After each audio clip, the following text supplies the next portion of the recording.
Assalamualaikum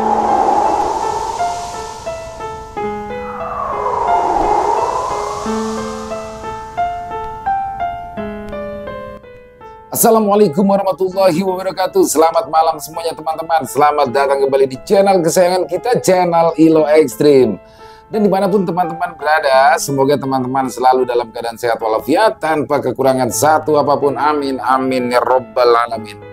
Pada kesempatan yang baik ini kami akan membawakan satu kisah dari penulis favorit kita semua, yaitu Mas Untung Prasetyo. Dan sesuai janjinya nih, lanjutan dari yang kemarin ya teman-teman, nggak pakai lama.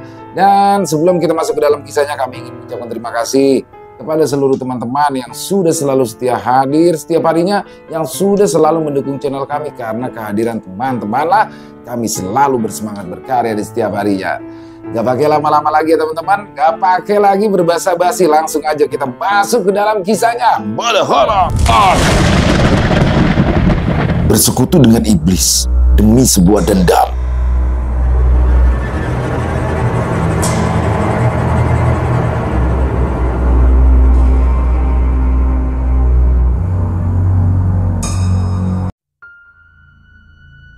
Malam itu, Bu Asri dibuat terkejut ketika ia membuka pintu kamarnya dan hendak pergi ke kamar mandi yang berada di belakang rumahnya. Dari arah pintu utama rumahnya, Bu Asri melihat penampakan seram berupa perempuan dengan wajah pucat dan memiliki bola mata yang sangat hitam pekat serta rambut panjang kusut yang terurai. Saat itu, pandangan mata Bu Asri dan juga pandangan mata sosok makhluk yang biasa disebut sebagai medon oleh warga sekitar pun saling bertemu. Bu Asri yang seumur hidupnya baru kali pertama melihat sosok makhluk tak kasat mata itu pun mulai gemetar ketika hantu yang terlihat sangat menyeramkan itu mulai bergerak melayang ke arahnya dan menghilang setelah menembus dinding kamar Murti.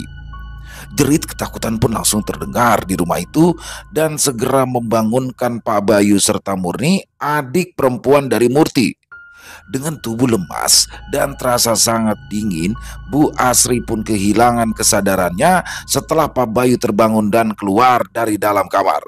Tanpa berpikir panjang lagi, Pak Bayu pun langsung mengangkat tubuh istrinya ke dalam kamar dan meminta kepada Murti untuk mengambilkan minyak angin serta air hangat.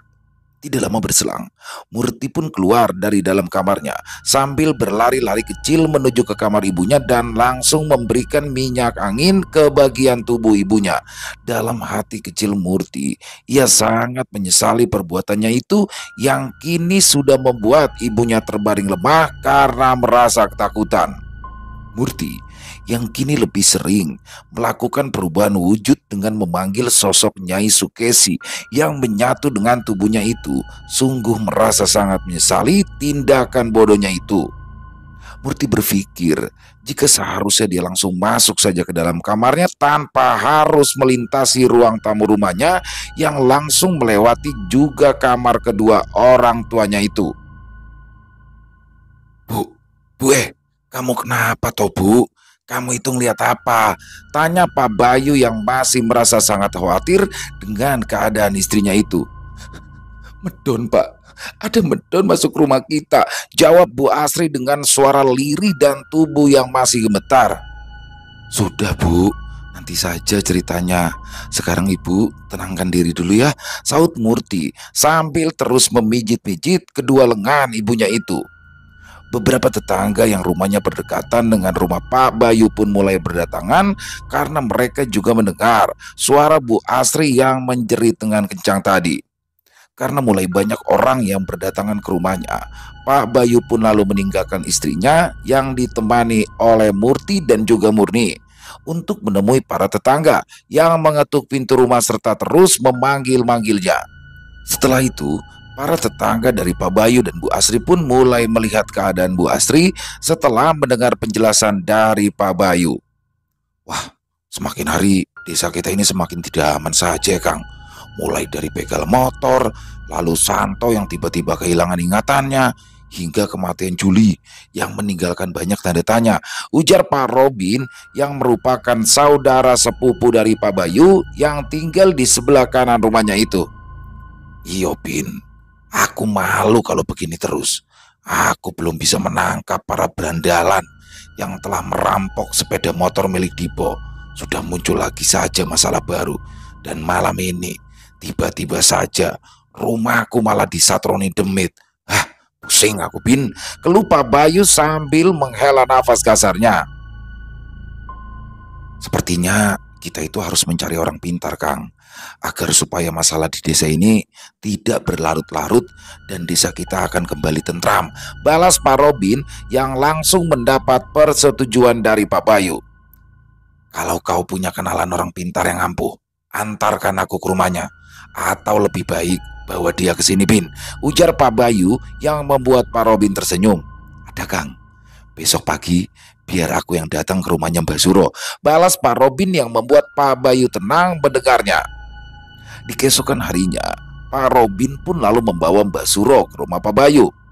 Walaupun dipanggil dengan sebutan Mbah, tapi sebenarnya usia Mbak Suro masih seumuran dengan Pak Bayu, hanya saja dengan ilmu-ilmu kejawen yang mumpuni dan sudah terkenal lampu itu, Suroyono mendapatkan julukan Mbah dan cukup disegani di daerah tempat tinggalnya.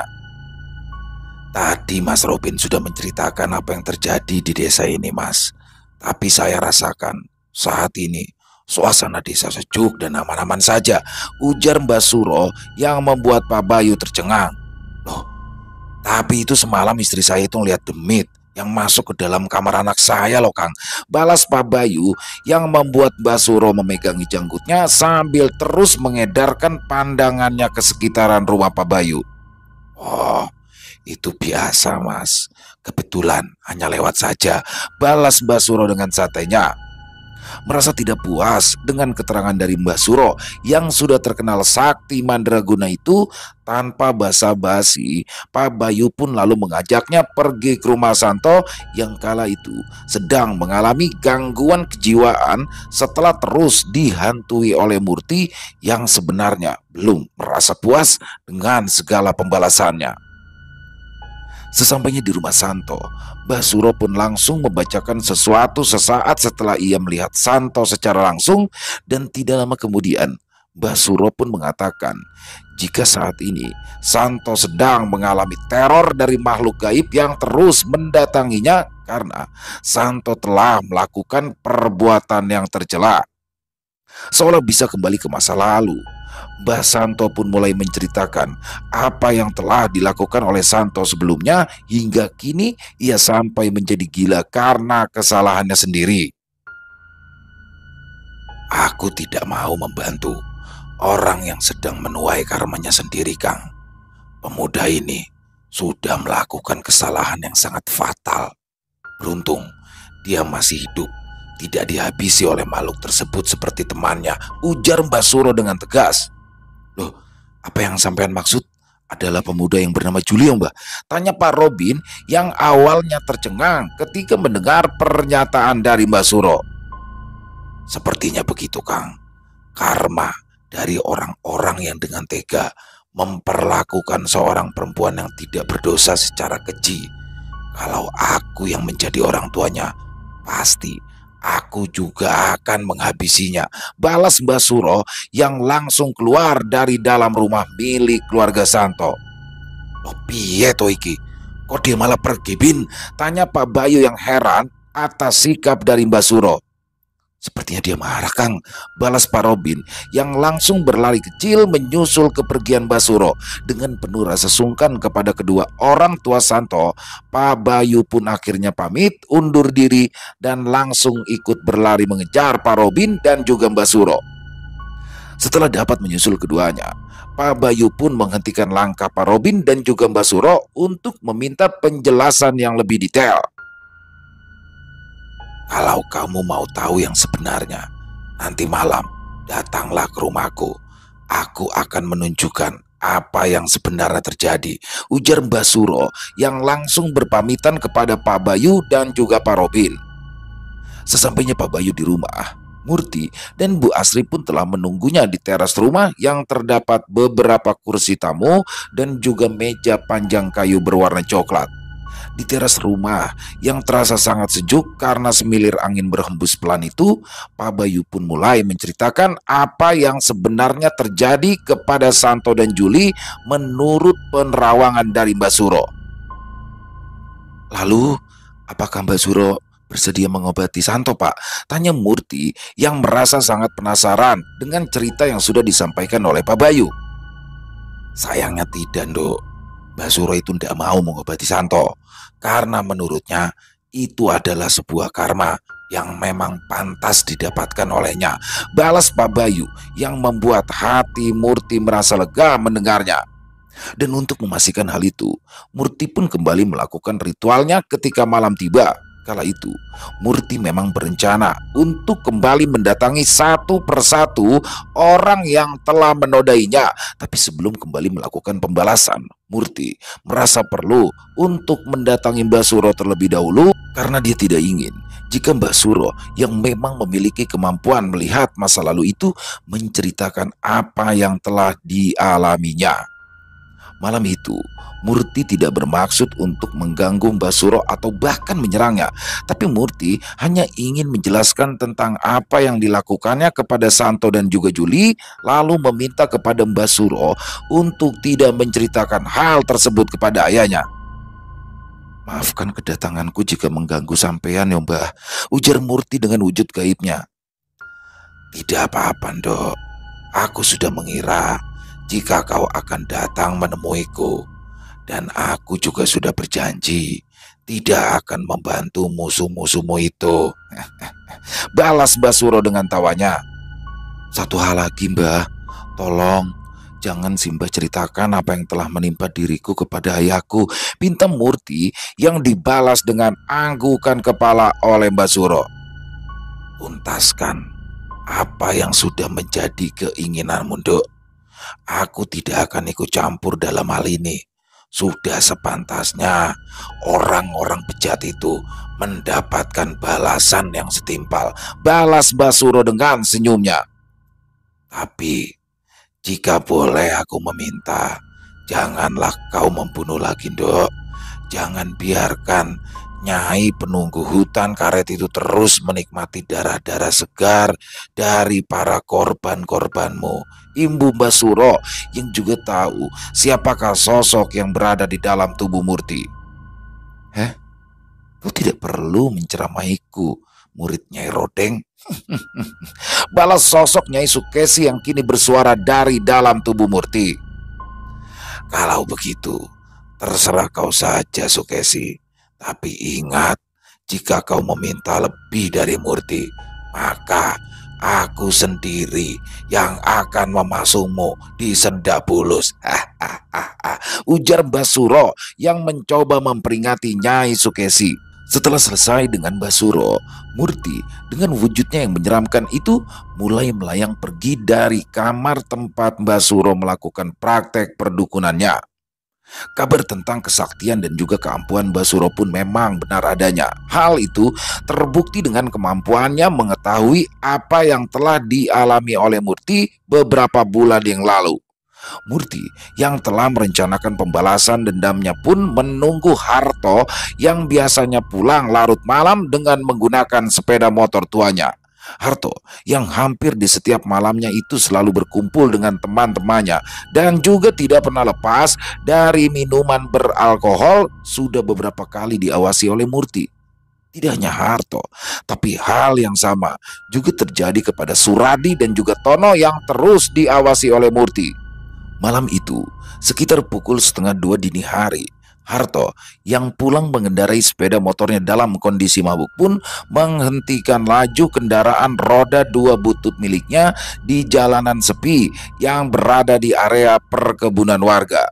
Hal itu dilakukan oleh Harto ketika sorot lampu yang berasal dari motor tuanya itu menangkap sosok perempuan cantik berambut panjang terurai dengan kain jarik coklat muda yang membalut tubuhnya serta kebaya putih yang membuat perempuan itu terlihat sangat menarik sekali. Hasrat kelelakian Harto pun meluap-luap dengan seketika hingga tanpa ragu lagi Harto pun berhenti tepat di sebelah perempuan cantik tersebut lalu menawarinya tumpangan. Sampean itu dari mana tuh Mbak? Kok malam-malam begini jalan sendirian di jalanan yang sepi begini? Tanya Harto yang sebenarnya sudah tidak mampu lagi mengendalikan nafsunya. Aku dari rumah saudaraku yang ada di desa Karangawen, Mas. Jawab perempuan cantik dengan tubuh yang membuat Harto beberapa kali menelan ludahnya itu. Sampean itu mau pulang kemana toh? Ayo, saya antarkan. Balas Harto sambil membakar sebatang rokok yang baru diambil dari saku celananya. Apakah tidak merepotkan sampean? Balas sosok perempuan cantik dan anggun itu yang tidak lain adalah sosok Murti yang kini mampu merubah wujudnya. Ya jelas tidak. Ayo, kalau begitu bonceng di belakang ya. Nanti sampean tunjukkan arahnya. Ujar Harto yang langsung menaiki sepeda motornya dan menghidupkan motor bertangki merah dengan suara berisik dan kepulan asap putih dari knalpotnya.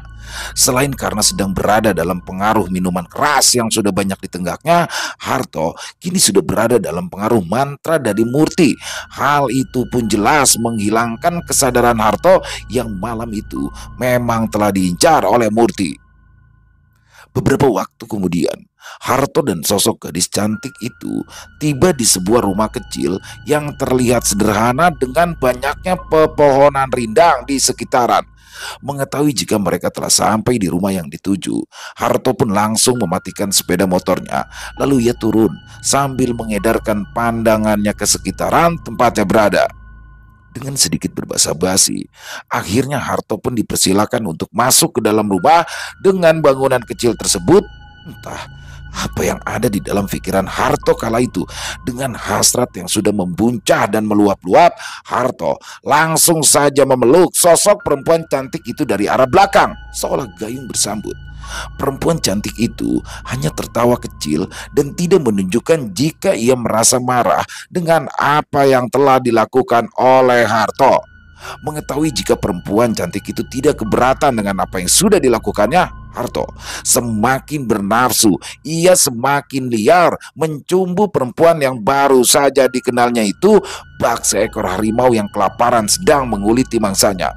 Harto pun dengan cekatan melepas seluruh pakaian yang dikenakan dan berganti membuka kancing kebaya putih yang dikenakan oleh perempuan itu. Dengan nafas memburu, Harto pun tak mampu lagi mengendalikan hasratnya. Tapi hal yang tidak pernah diduga-duga oleh Harto pun tiba-tiba saja terjadi setelah Harto menarik kain jarik yang membungkus bagian dada hingga lutut perempuan cantik itu. Harto dibuat terkejut ketika dengan cepat seorang perempuan berambut panjang terurai dengan kulit halus mulus dan paras cantik itu berubah menjadi sosok perempuan berwajah pucat dengan rambut kusut acak-acakan serta memiliki kedua mata yang berwarna hitam pekat di kedua bagiannya. Karena sangat terkejut atas perubahan sosok cantik yang kini berubah menjadi sosok menyeramkan itu, Harto ingin berteriak dan berlari keluar dari dalam rumah kecil itu. Tapi tiba-tiba keadaan di dalam ruangan pun seketika berubah gelap gulita pun menyelimuti keberadaan Harto yang kala itu berada di dalam sebuah ruangan dengan lantai yang beralaskan tanah itu. Kenapa takut? Kenapa takut, Harto? Bukankah beberapa waktu yang lalu kau sangat bernafsu sekali menindih tubuh lemahku yang tidak berdaya itu? Ujar Murti yang kini telah berubah menjadi sangat menyeramkan. Apa maksudmu? Siapa kamu? Aku tidak mengenalmu. Pergi dari sini, ujar Harto sambil menutupi wajahnya karena merasa sangat ketakutan dengan sosok Murti yang terlihat menyeramkan itu. Tapi belum sempat sosok perempuan yang sangat menyeramkan itu menjawab pertanyaannya, Harto menjerit dengan sangat kencang seolah-olah ada bagian tubuhnya yang disakiti oleh sosok makhluk tersebut. Setelah suara jeritan Harto menghilang, Murti pergi dari tempatnya melampiaskan dendam karena ia tidak ingin mengucurkan darah dari orang-orang yang diincarnya. Murti pun memilih pergi, meninggalkan sosok Harto yang kini terbaring lemah tidak berdaya di sebuah bangunan tua di tengah hutan karet, tempat di mana Murti digagahi oleh Harto dan teman-temannya kala itu. Pada malam berikutnya, Murti pun kembali beraksi dengan menyasar Suradi dan juga Tono sekaligus. Kedua orang yang memang memiliki hobi memancing itu harus mengalami nasib yang sama seperti Harto. Keduanya disesatkan oleh Murti hingga berakhir di sebuah bangunan tua di tengah hutan pohon karet, tempat mereka dulu menggagahi Murti malam itu. Sekitar pukul 5 sore, Suradi dan juga Tono yang masih berteduh di sebuah gubuk di ladang milik warga desa itu tidak dapat beranjak pergi karena hujan lebat disertai hembusan angin kencang itu tak juga kunjung mereda. Suradi dan Tono yang pada awalnya merasa berada di tempat yang aman setelah meninggalkan sungai tempat mereka mencari ikan itu, tiba-tiba dibuat resah dengan semakin kencangnya angin yang menerpa gubuk tempat mereka berteduh itu. Karena sudah lelah menunggu hujan yang tak kunjung reda, Suradi pun lalu mengajak Tono untuk pulang walau harus berjalan di tengah hujan yang sangat lebat itu. Tapi keputusan Suradi itulah yang membuatnya dan juga Tono harus berakhir di tempat mereka melakukan perbuatan bejatnya kepada Murti. Langit yang mulai gelap dengan kilatan-kilatan cahaya yang sesekali mengeluarkan suara menggelegar itu tidak membuat Suradi dan juga Tono merasa takut sedikit pun, apalagi mereka yang memang orang asli daerah setempat dan juga sudah hafal dengan jalan setapak yang harus mereka lalui untuk sampai ke rumah masing-masing itu, terus saja melangkah dengan wajah tertunduk. Setelah berhasil menuruni jalan setapak yang lumayan terjal dan juga licin, Tono yang berjalan di bagian depan pun melihat kelebatan bayangan hitam yang bergerak perlahan dari satu pohon besar ke pohon besar lainnya. Tidak lama setelah itu, keduanya pun mencium aroma bau bangkai yang sangat menyengat yang langsung membuat Suradi dan Tono mual lalu memuntahkan semua isi perutnya. Setelah dapat pergi menjauh dari tempat mereka berhenti itu, keadaan pun sempat kembali normal. Walau gerimis masih turun rintik-rintik. Dengan senter kecil yang ada di tangan mereka masing-masing, Suradi dan juga Tono pun terus melangkah hingga mereka sampai di sebuah persimpangan jalan. Ton, berhenti Ton. Seingatku di daerah ini tidak ada persimpangan jalan. Tapi kok ini aneh ya, ujar Suradi sambil mengarahkan senter bercahaya redup itu ke arah sekelilingnya. Iya ya, sudah biarkan saja. Toh jalan yang harus kita lewati adalah arah ke kanan ini Sur, balas Tono yang kembali melangkahkan kakinya. Setelah lama berjalan, tiba-tiba saja hujan kembali turun dengan derasnya hingga tanpa sadar Suradi dan Tono pun mulai memasuki hutan karet yang jangankan pada malam hari, yang ketika siang pun orang-orang enggan melewatinya karena tempat itu memang terkenal cukup angker. Loh, Ton, kok kita malah masuk ke hutan karet ini? Kenapa kamu ambil jalan ke kanan tadi? Gerutu Suradi yang mulai merasakan adanya hal janggal dalam perjalanan pulang mereka. Aku juga tidak tahu Sur. Sepertinya kita itu memang sedang disesatkan, balas Tono sambil menghela nafas panjangnya. Ya sudah, kita jalan terus saja. Seingatku tak jauh dari sini kita itu bisa sampai di bangunan tua itu, balas Suradi yang kembali mengajak Tono untuk terus berjalan. Dan benar, seperti apa yang dikatakan oleh Suradi, dari kejauhan keduanya pun bisa melihat samar-samar ada sebuah bangunan yang sudah sering mereka datangi itu. Kita istirahat dulu di bangunan itu ya Ton, perutku lapar, rasanya dingin sekali, ujar Suradi yang langsung disetujui oleh Tono. Sesampainya mereka berdua di depan bangunan tua tempat yang sudah sangat mereka kenal itu, Suradi dan juga Tono langsung masuk ke dalam bangunan yang sudah tidak memiliki daun pintu dan juga jendela itu. Mereka pun langsung melepaskan pakaian basah yang mereka kenakan dan mulai mencari kayu-kayu kering di sekitaran bangunan untuk mereka jadikan sebagai api unggun. Niat hati ingin menghangatkan tubuh sambil membakar ikan hasil mereka memancing, tapi akhirnya Suradi dan Tono pun dibuat ketakutan ketika melihat seseorang terbaring lemah tak berdaya di dalam ruangan tempat mereka berada. Dan ketika mereka memeriksa siapakah sosok yang terbaring kaku itu, barulah keduanya pun dibuat terkejut ketika tahu jika yang terbaring itu adalah Harto yang merupakan teman baik mereka berdua. Dengan tubuh yang gemetar karena merasa ketakutan, Tono pun mulai merapatkan tubuhnya ke arah tubuh Suradi. Dan tidak ingin berlama-lama lagi, keduanya pun langsung bergegas mengambil barang-barang bawaannya untuk segera pergi dari bangunan tua tersebut. Tapi baru saja mereka hendak melangkahkan kaki keluar dari dalam bangunan itu, tiba-tiba saja muncullah sosok makhluk yang sangat menyeramkan. Sosok perempuan dengan wajah pucat pasi, memiliki dua bola mata yang hitam itu menyeringai ke arah Suradi dan juga Tono, dan sontak hal itu pun membuat keduanya berteriak ketakutan dan lari tunggang langgang. Tapi pelarian mereka pun terhenti karena sosok makhluk gaib yang sangat menyeramkan itu terbang dengan cepatnya ke arah mereka berdua, lalu mencengkram erat batang leher mereka dari arah belakang. Setelah terjatuh, sosok makhluk menyeramkan yang tidak lain adalah Murti itu lalu menjambak rambut di kepala Suradi dan juga Tono dan langsung menyeretnya ke dalam bangunan tua itu kembali. Tempat tubuh Harto terbujur kaku. Suara jerit kesakitan pun kini keluar dari mulut Suradi dan juga Tono, hingga akhirnya keduanya pun menghembuskan nafas terakhir mereka dengan kedua mata yang terbelalak. Satu hari kemudian, beberapa desa yang dekat dengan hutan karet itu berada digemparkan dengan penemuan 3 sosok mayat di dalam bangunan tua yang berada di tengah hutan karet tersebut. Kabar kematian dari Harto, Suradi dan juga Tono pun dengan cepat menyebar hingga sampai juga di telinga Jarot. Kematian misterius dari ketiga orang yang sama-sama bekerja di toko material milik orang tua Jarot itu memunculkan berbagai kabar miring tentang ketiganya. Harto yang ditemukan dengan tubuh yang mulai membusuk serta mengalami bengkak di kemaluannya dan juga tanpa selembar pakaian yang melekat di tubuhnya itu membuat para warga serta pihak yang berwajib merasa kebingungan. Tidak ada jejak apapun dari seseorang yang telah melakukan pembunuhan itu, dan tidak juga ditemukan sidik jari ataupun bukti-bukti yang menunjukkan jika kematian Harto, Suradi dan juga Tono itu adalah sebuah kasus pembunuhan. Hal yang sama pun terjadi dengan Suradi dan juga Tono. Walaupun keduanya masih sama-sama mengenakan celana kotor berwarna merah dan hijau tua, tapi kemaluan mereka juga mengalami pembekakan yang tidak lazim serta tubuh keduanya belumlah membusuk dan berbau.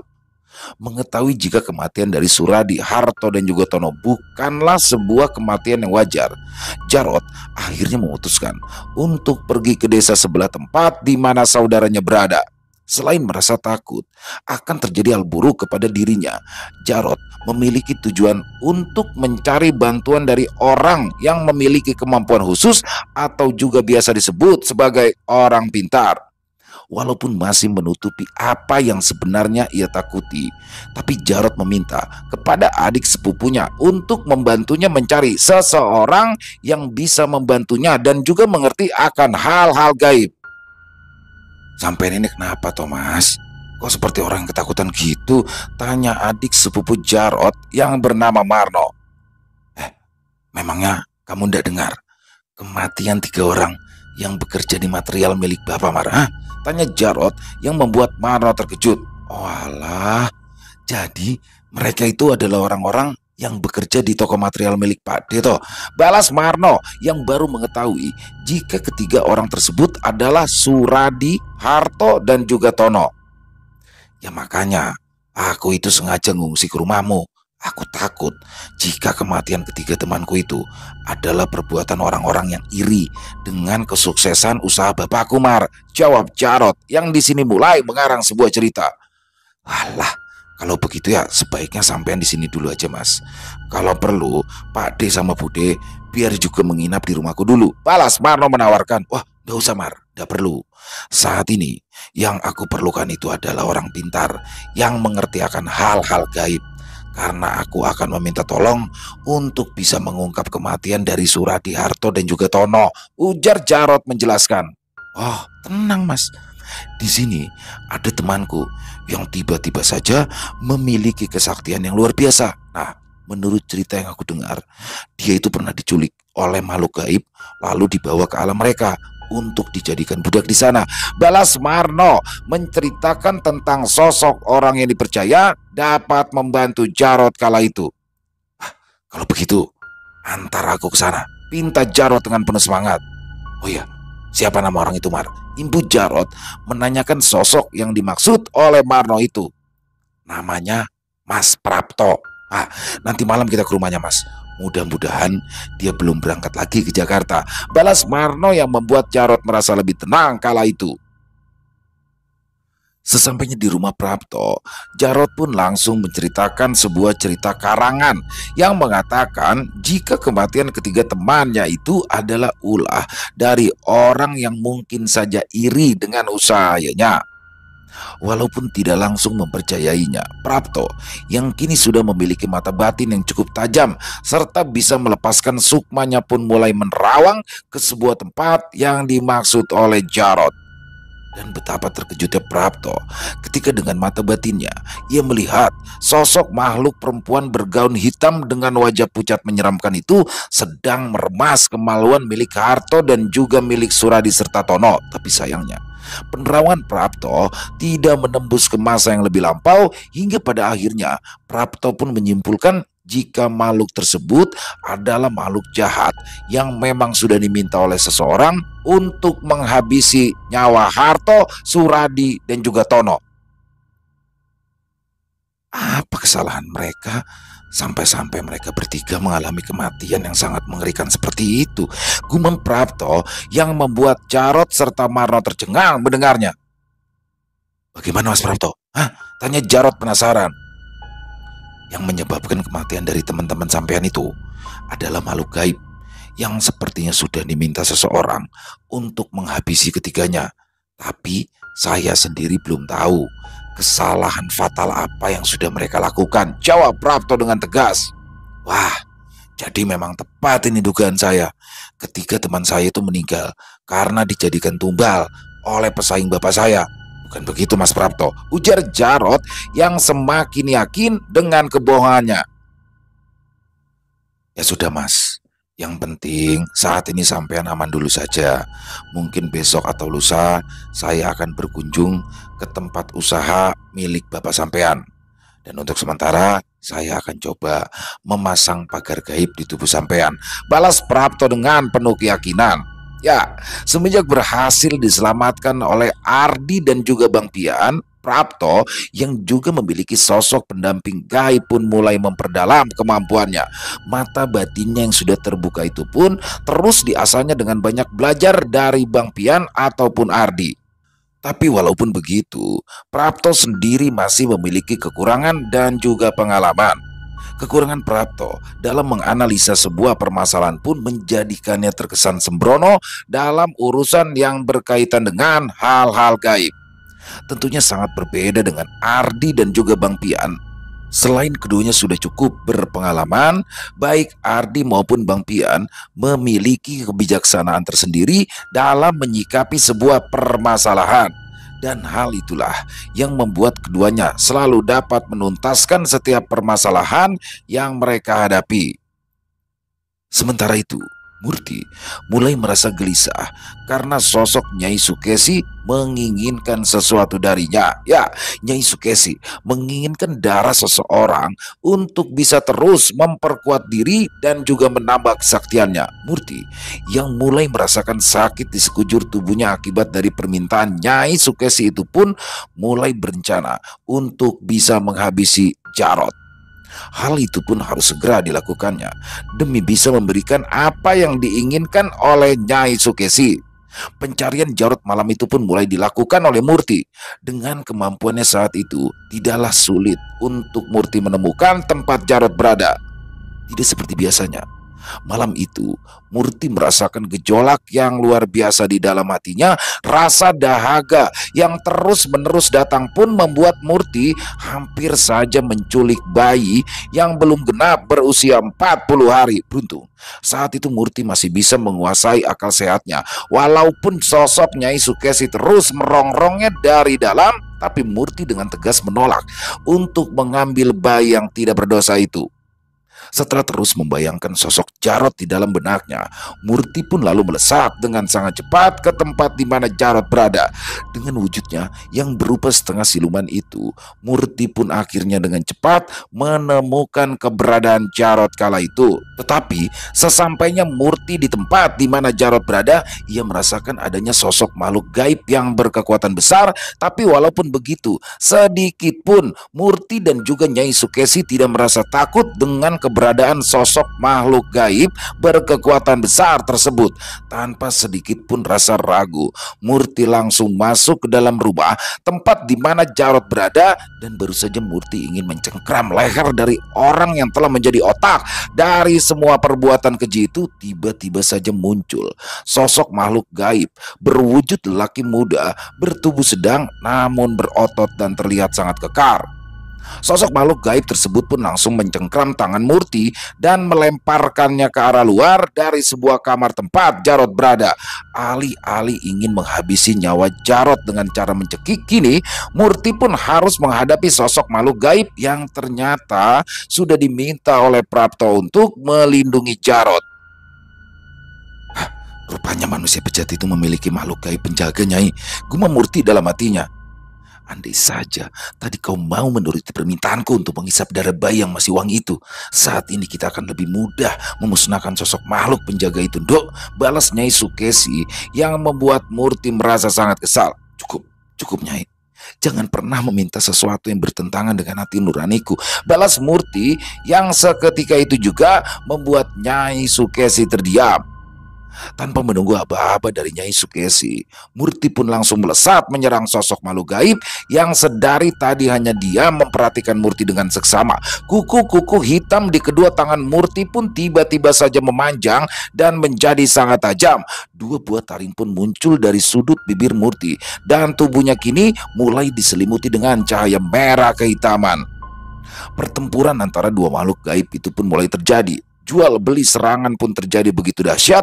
Lesakan-lesakan energi dari masing-masing makhluk pun saling berbenturan hingga suasana di sekitaran kedua makhluk gaib itu menjadi sangat panas. Nyai Sukesi yang sedang berada di dalam tubuh Murti sebenarnya tidak sabar ingin langsung berhadapan langsung dengan sosok makhluk gaib penjaga tersebut. Tapi jika Nyai Sukesi keluar dari dalam tubuh Murti, maka Murti pun akan kembali menjadi manusia biasa, dan hal itu akan terlihat janggal di mana Murti harus berada di rumah seseorang saat malam telah larut. Aku akan menggunakan sebuah ilmu tingkat tinggi, Dok. Bersiaplah, karena tubuhmu akan merasa sangat panas, walaupun hal itu tidak akan lama, ujar Nyai Sukesi yang langsung dimengerti oleh Murti. Hanya dalam beberapa kali Nyai Sukesi mengeluarkan energi besar melalui mulut Murti, tiba-tiba saja sosok makhluk gaib penjaga itu terbental karena energi yang dilesakkan oleh Nyai Sukesi melalui mulut Murti tadi tepat mengenai dadanya. Tapi tampaknya pertempuran gaib ini belum selesai. Selain sosok makhluk gaib penjaga itu bangkit kembali, tiba-tiba saja muncul Sukma, seorang pemuda yang usianya sedikit lebih tua dari Murti. Ya, sosok Sukma tersebut adalah sosok Prapto yang datang untuk membantu sosok Jayawasesa menangkap sosok makhluk gaib yang telah menghabisi nyawa dari teman-teman Jarot. Pertempuran gaib yang tidak seimbang pun kembali terjadi. Nyai Sukesi yang masih berada dalam tubuh Murti pun hanya terus bertahan menghadapi gempuran dari Sukma, Prapto dan juga Jayawasesa. Tanpa banyak berkata-kata, Prapto yang hanya mengetahui jika sosok makhluk gaib di hadapannya itu telah membunuh beberapa orang pun terus saja menyerang dengan membabi buta. Sementara itu, Murti dan juga Nyai Sukesi pun mulai mencari cara untuk dapat segera pergi meninggalkan medan pertempuran untuk menyelamatkan diri.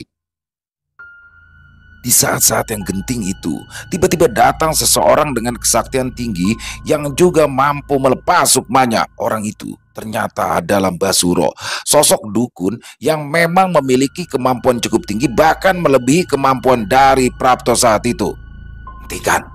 Hentikan pertarungan ini, ujar Sukma Basuro yang tubuhnya diselimuti cahaya kebiruan.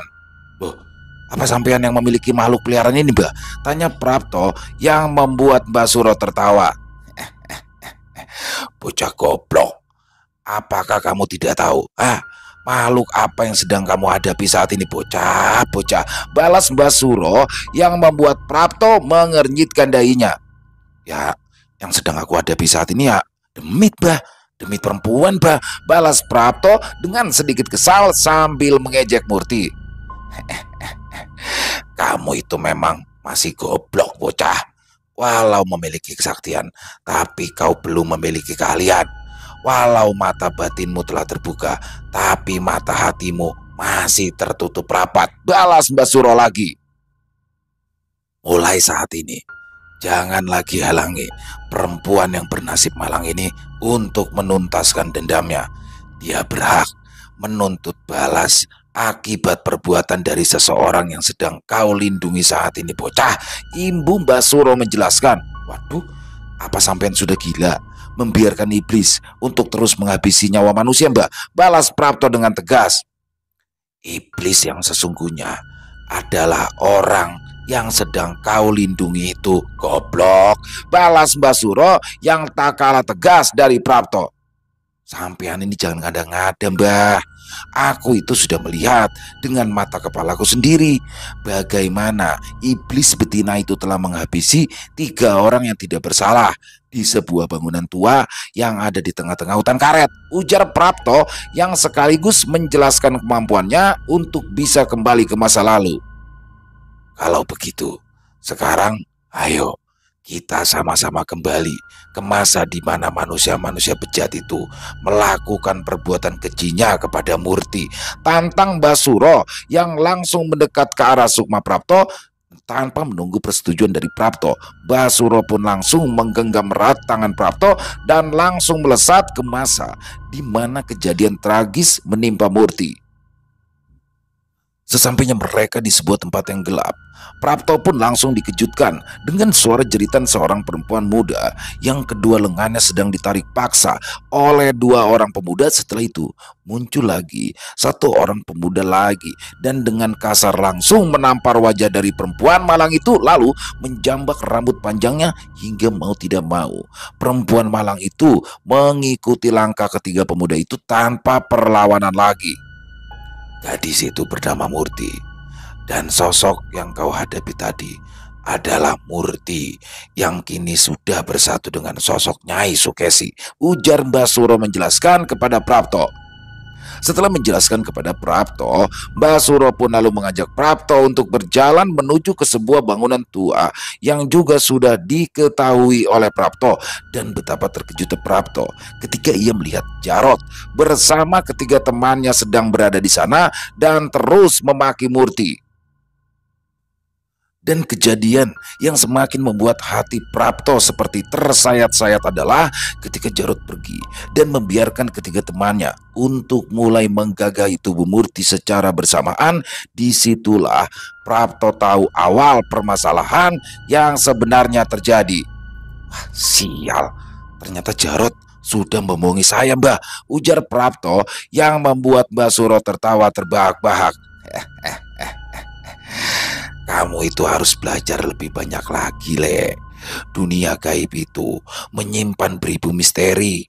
Dan kau tidak hanya dituntut untuk menggunakan akal sehatmu, tapi juga harus menggunakan perasaanmu. Menjadi tahulah dengan merasakan, bukan hanya sekedar melihat. Balas Mbah Suro yang membuat Prapto kini mulai lebih mengerti. Lalu, apa kita harus membiarkan Murti menghabisi Jarot, Mbah? Tanya Prapto dengan wajah yang terlihat serius.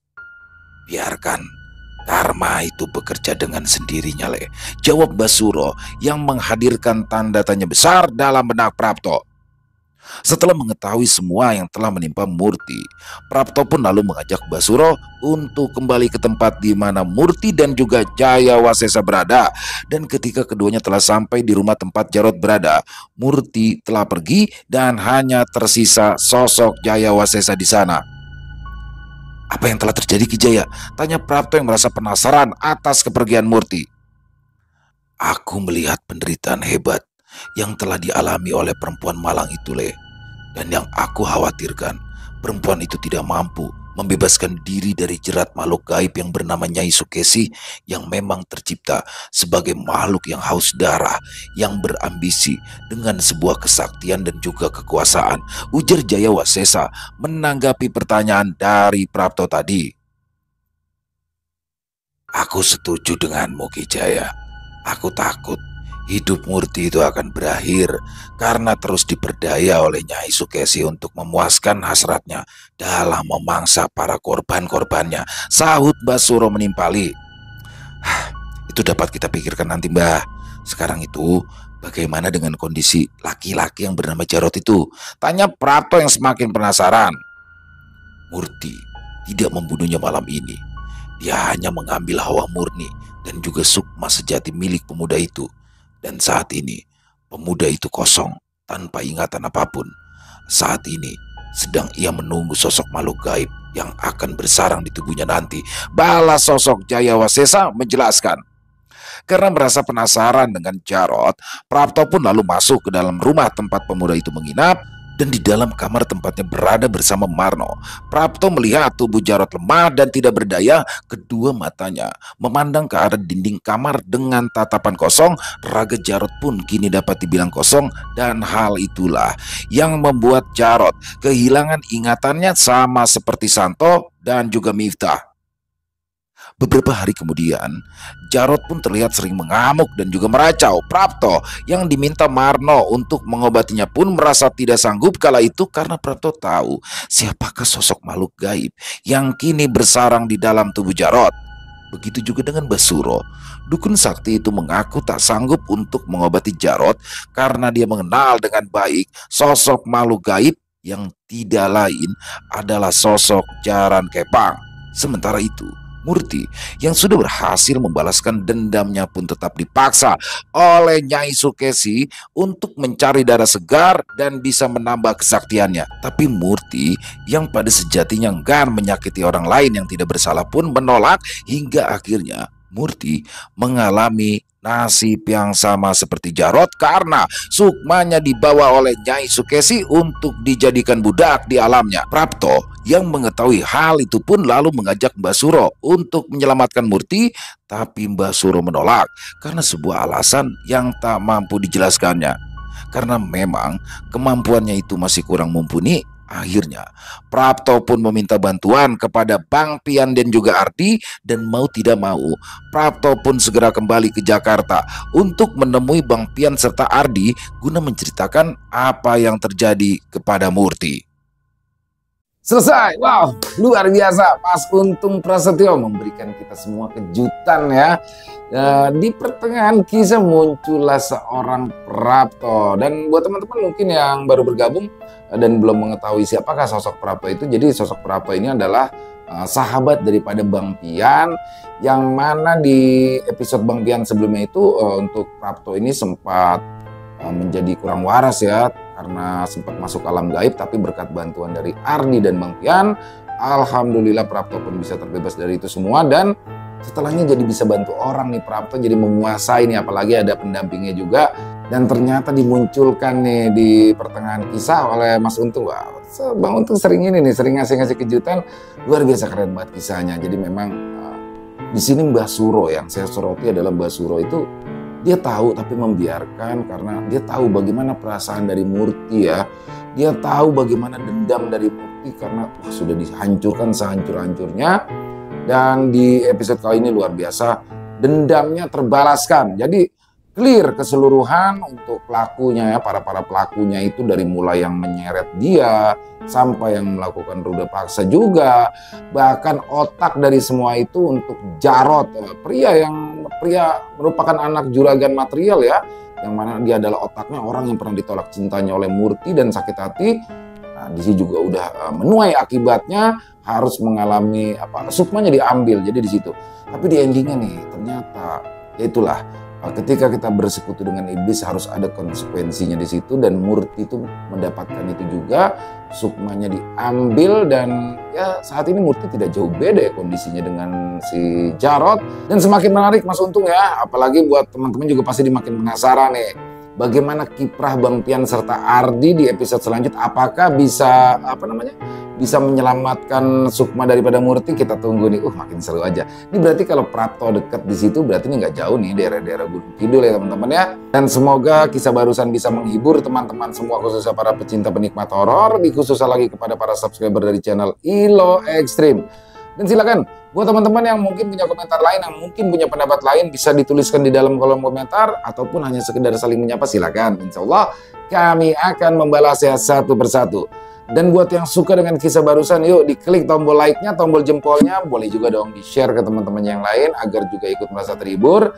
Dan buat teman-teman mungkin yang baru bergabung atau yang sudah lama bergabung ya, ternyata lupa deh belum subscribe, yuk diklik tombol merah subscribe-nya, jangan lupa lonceng notifikasinya juga dinyalakan agar teman-teman selalu mendapatkan notifikasi dari konten-konten yang akan kami upload selanjutnya.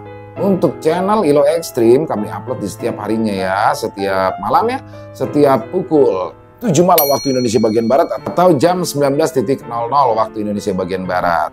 Dan buat teman-teman mungkin yang punya kisah horor misteri ya, yang diangkat dari kisah nyata, yang berdasarkan pengalaman pribadi, apabila mungkin berkenan dibawakan di channel kami, silakan bisa mengirimkannya ke kami, ke nomor telepon kami yang ada di bawah sini. Dan bebas, dalam bentuk tulisan boleh, dalam bentuk audio boleh, senyamannya teman-teman aja.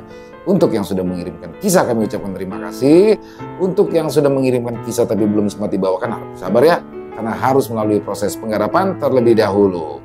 Akhir kata, saya Ilo mengucapkan permohonan maaf apabila mungkin dalam pembawaan kisahnya ada kata-kata yang salah ataupun ada kata-kata saya yang kurang berkenan. Saya mohon dibukakan pintu maaf yang seluas-luasnya, dan sampai berjumpa lagi di konten-konten kami selanjutnya yang pasti tidak kalah ngerinya, yang pasti tidak kalah seramnya.